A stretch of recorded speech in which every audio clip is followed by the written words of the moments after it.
আজকে একটি গায়েবী মামলা সম্পর্কে আপনাদের সামনে কথা বলবো। রিপন মিয়া নামের একজন লোক, তিনি রুটি খেতে গিয়ে সেই রুটি গলায় বেঁধে মৃত্যুবরণ করেন এবং তার সময়কালটা ছিল আগস্ট কিংবা জুলাই।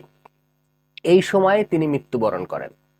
এখন তার ওই রুটি গলায় বেঁধে মৃত্যুবরণ করার দায় কি জননেত্রী শেখ হাসিনার নাকি বাংলাদেশ আওয়ামী লীগের?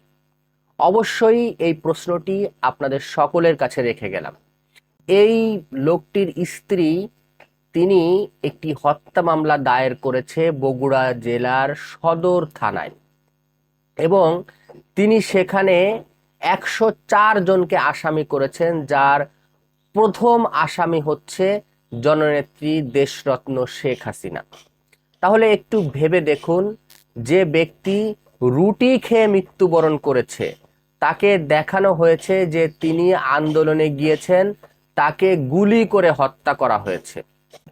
71 টেলিভিশনে একটি প্রতিবেদন প্রকাশিত হয়েছে, যেখানে ওই লোকটির স্বজনরাই দাবি করছে যে তিনি কোনো পুলিশের গুলিতে কিংবা আওয়ামী লীগের নেতাদের গুলিতে মৃত্যুবরণ করেননি।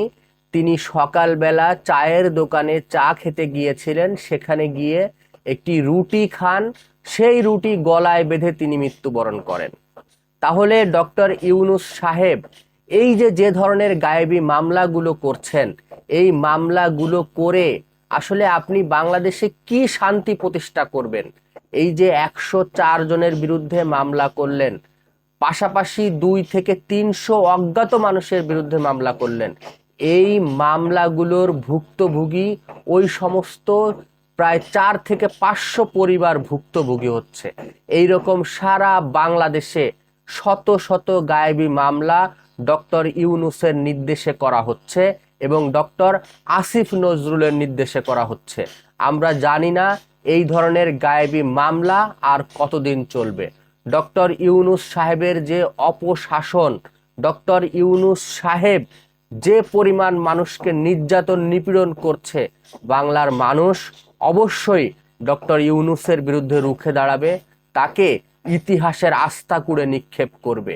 আমরা মনে করি যে এই যে সমস্ত গায়েবী মামলা হচ্ছে যার কোনো ভিত্তি নেই, ঠিক তেমনি ডক্টর মোহাম্মদ ইউনূসও ওই যে নোবেল পুরস্কার পেয়েছে, ওই নোবেল পুরস্কারও গায়েবী নোবেল ছিল, যার আসলে কোনো ভিত্তি নেই।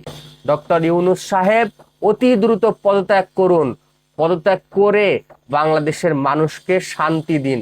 আপনার পদত্যাগই হতে পারে বাংলাদেশের মানুষের মহা শান্তির কারণ। সকলকে ধন্যবাদ। জয় বাংলা, জয় বঙ্গবন্ধু, জয় হোক এদেশের মেহনতি মানুষের।